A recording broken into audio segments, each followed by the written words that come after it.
Hashem dwells in the lower world. It's also, if we move now to text number 4, Adar is called the language of Adar. It's in Tehillim 8:2. Adar means empowerment and strength. That's mainly in conquering the Yetzer Hara, the evil inclination. And this is how we can become purified in the awe of Hashem.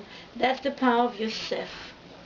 And Yosef is connected also to Adar, because Hashem, not Hashem, well also Hashem, but Yaakov gave Yosef the bracha, Ben Porat, Yosef, Alein, how's it go, V'yitgul, no, it's Yosef's sons who got the bracha, that they should be fish-like.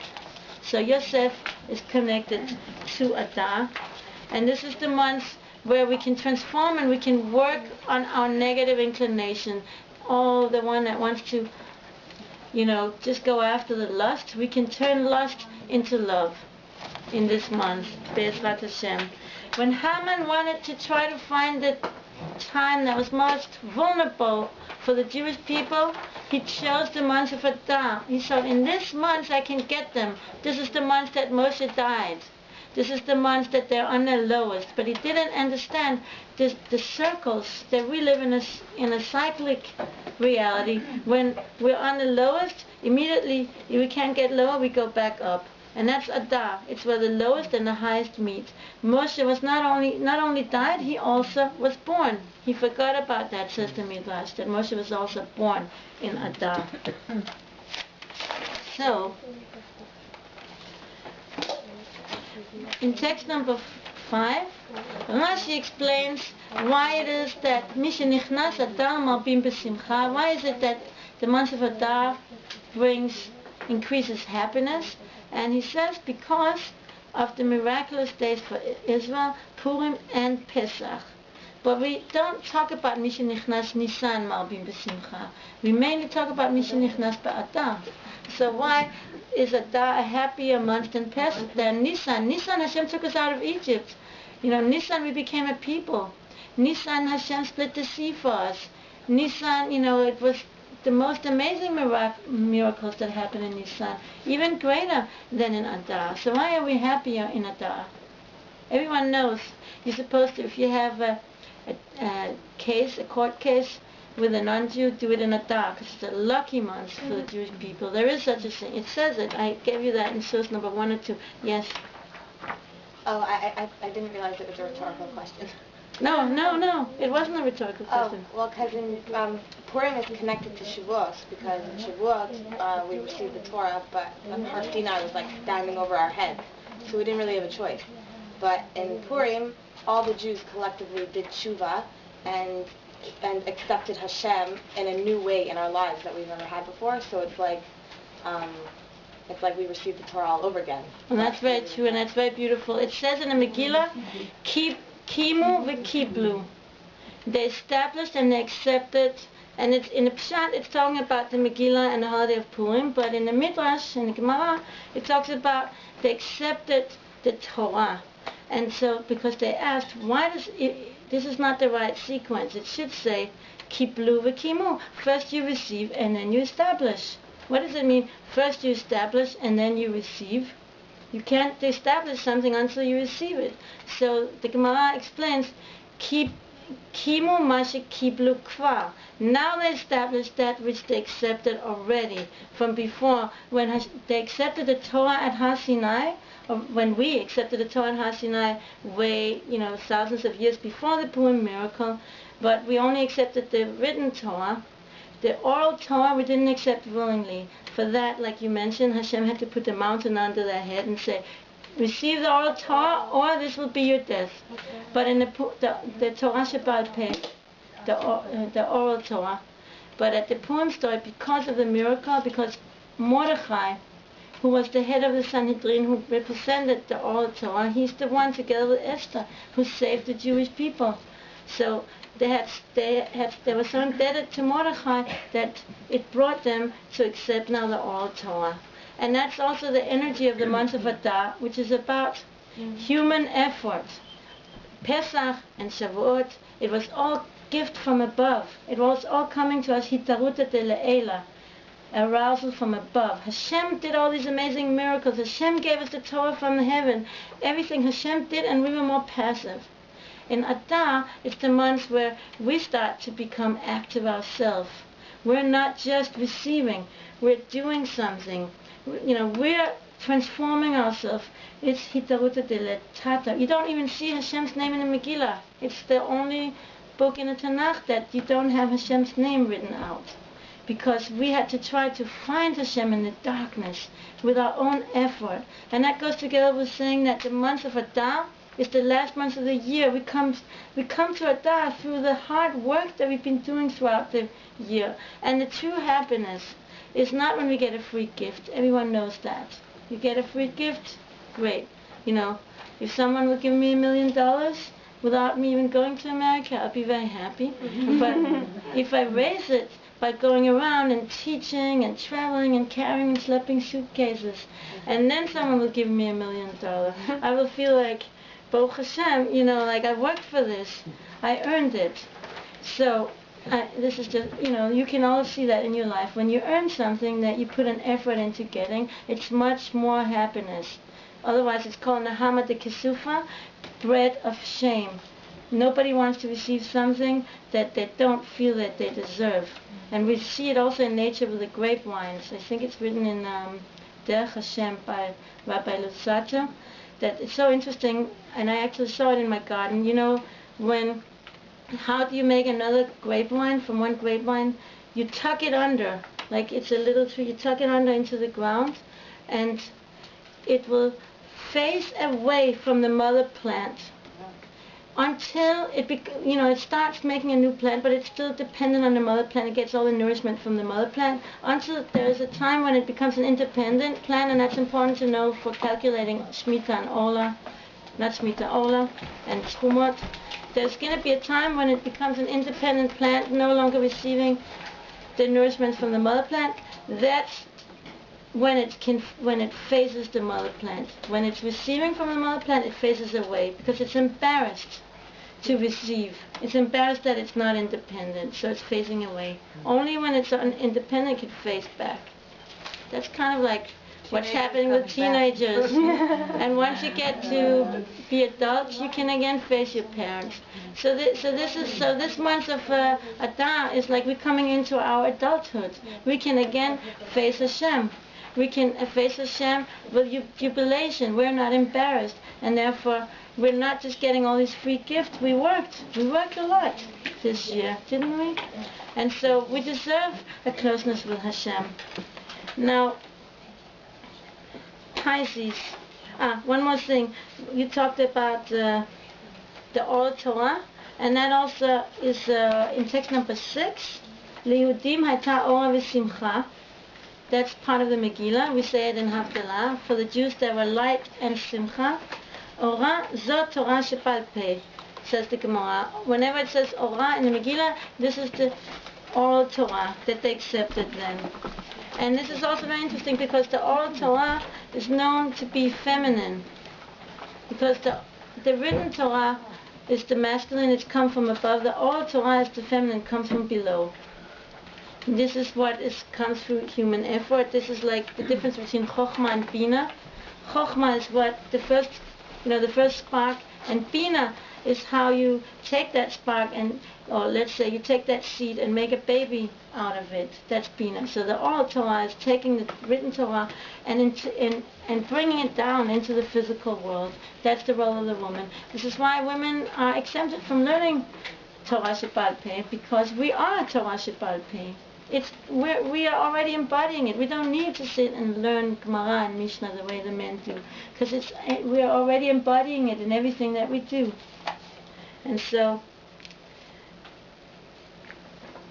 now the constellation of Dagim, as I mentioned before, are the two sons of Yosef. Just like the fish, says Rashi, are covered by water, and the evil eye cannot rule over them. We know that about fish.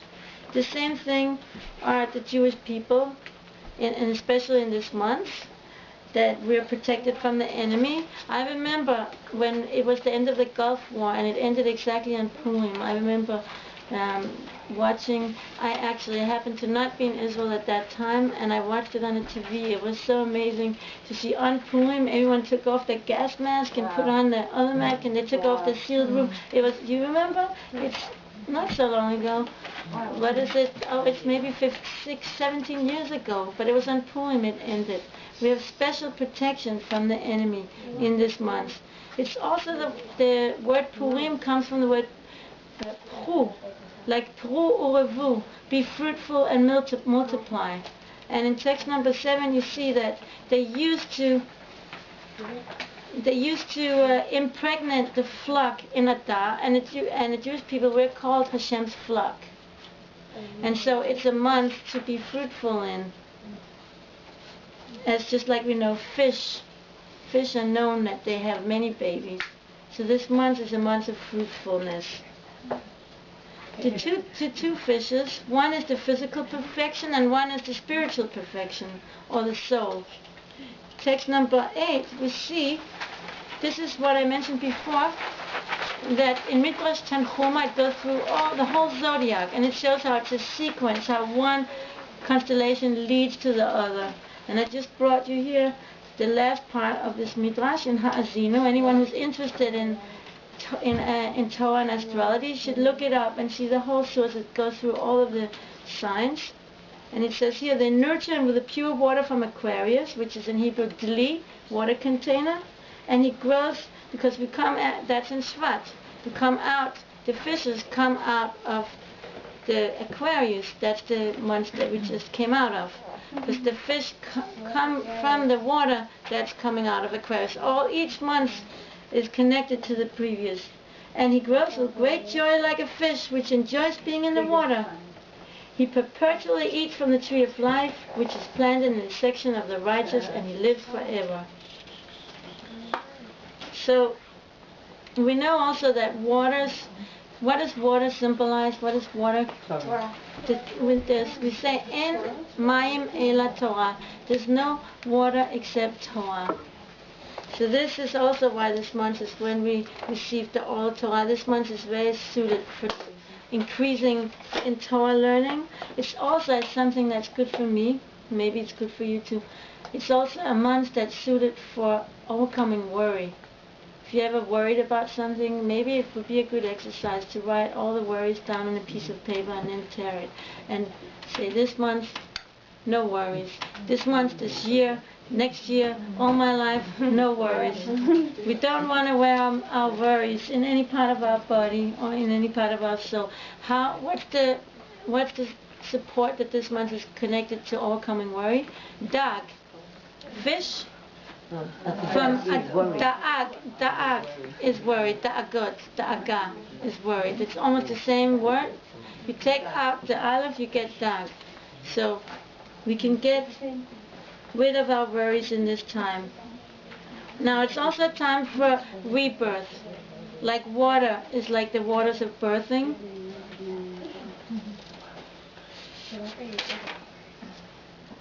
So we can really change ourselves and begin a new phase in our life at this time. At the time of the peak of the year, we can really be also getting ourselves ready for Nisan, which is when the Jewish people were born as a people. We can really change our life at this time and go into a new cycle and a new way of looking at things, a new way of living, making new patterns, making new habits.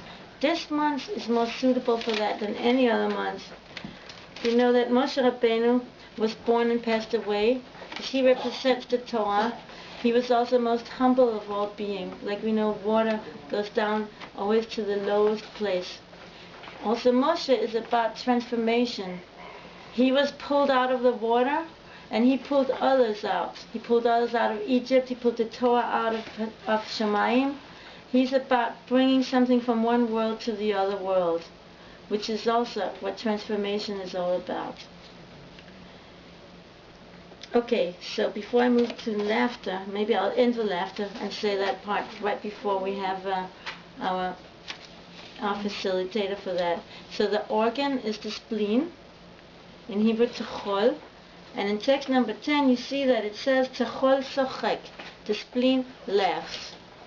In the Gemara it talks about each of the different organs, what they do. It's very similar to Chinese medicine. Like I said, the liver gets angry, for example, which Chinese medicine talks about as well.